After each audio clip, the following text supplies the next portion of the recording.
Folks, let me tell you about my good friend Todd Nettleton from The Voice of the Martyrs. For over 2 decades, Todd has risked his life to bring attention to the persecution of Christians around the world. Now he's written a powerful book called Faith is Forbidden, detailing his travels and experiences. As a special gift to my listeners, you can get a free copy of this incredible book by simply clicking the link in the description below or call 844-464-3043.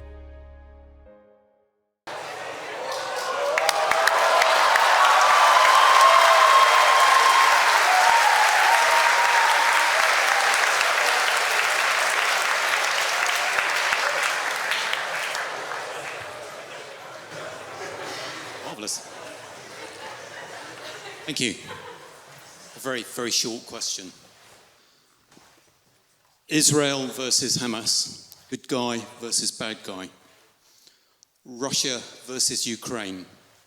Who's the good guy and who's the bad guy? Both are bad, one is worse. Which way round? Russia is worse than Ukraine. Okay, so why haven't we pursued that? What do you mean? Well, it seems to me that in the whole of the current US proposition, that Ukraine is being the bad guy. In what way? We funded Ukraine upwards to $200 billion. Absolutely, but... We just signed a mineral deal with Ukraine, not Russia. Yeah, but you are expecting Ukraine to give up 20% of its territory to someone who invaded it. Well, is Crimea part of Russia or Ukraine? Ukraine. That's where we don't agree. Well, I'm afraid that's part of international treaty. That's not up for grabs. Well, it's interesting. I mean, that's hold on. I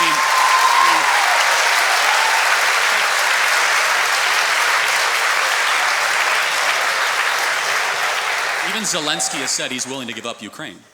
No. America signed the agreement that gave Ukraine Crimea. Right. When the Soviet Union ended. Right. It was done. First of all, it never should have been done. It was largely ceremonial. No. But however, it was annexed under Obama. Yes, and it was a mistake, and it should be given back to Russia as a sign of good gesture to end this conflict. Okay. But who's currently controlling Crimea? Where was the Russian Navy headquartered in World War II? Where was the end of World War II signed? This is very important. I'm not doubting that. I'm just saying that if we're being logical on what has happened, that you're now arguing against that flow. And I don't understand it. Because actually, why is Ukraine the bad guy?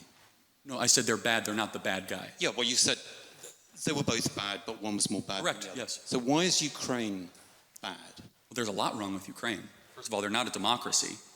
Zelensky refuses to hold an election.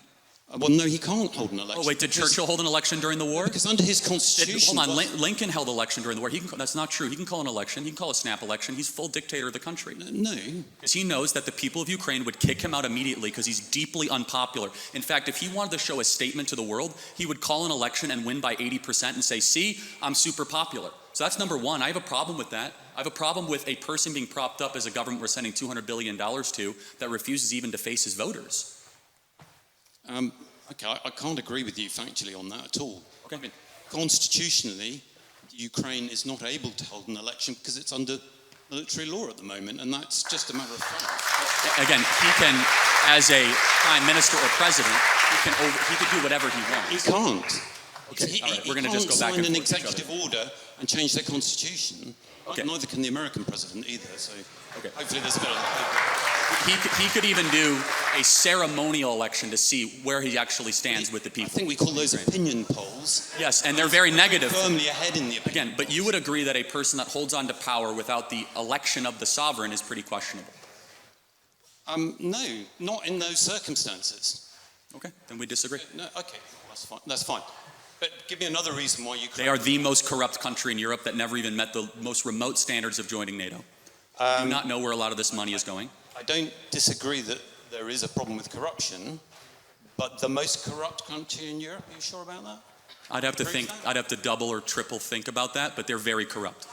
Okay, so that's a little bit doubtful. It's not absolute. Well, I mean, there's plenty of corruption around. I mean, let's face it, we are talking about comparison with some of the states you're doing business with in the Gulf. Oh, of course, but we're not giving them money, they're giving us money. That's a difference, right? Saudi Arabia Oh, is... so it's fine.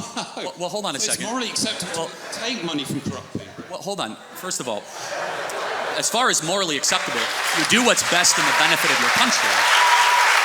And so, for example, we were allied with Russia during the Second World War, and I'm glad we were. And I would ask you, Don't forget, how much money is too much money to send to Ukraine? We're at $200 billion right now. I don't think you have to send any more money to Ukraine. We agree. I think you have to agree to support them as a free country and perhaps sell them weapons, like you're very happy to sell weapons to less free countries. And I think Europe will pick up the slack, as we ought to. And I don't disagree with some of the comments about Europe not looking after its own security.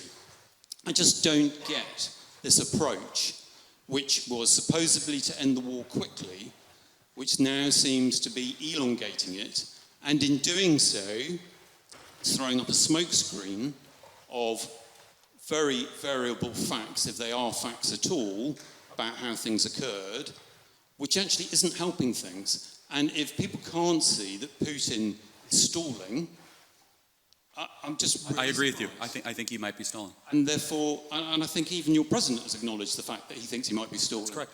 So we don't have a disagreement Actually, there. No, we don't. No, We just have a I'm not- disagreement about the efficacy of tactics. And we don't know. And I'm willing to say we could be wrong. No. Oh, well, Of course you could be wrong in life. yeah. I mean, No, we could all be wrong. But actually bringing that war to an end consistently actually isn't going very well. And I would just suggest to you that whatever tactics have been used are perhaps not the best. And they are certainly inconsistent with what's going on in the Middle East and how America has been treating parties in the Middle East. But I've had enough of your time. no, that's a fair contention. Appreciate Thank you very much. Thank you very much indeed. Thank you.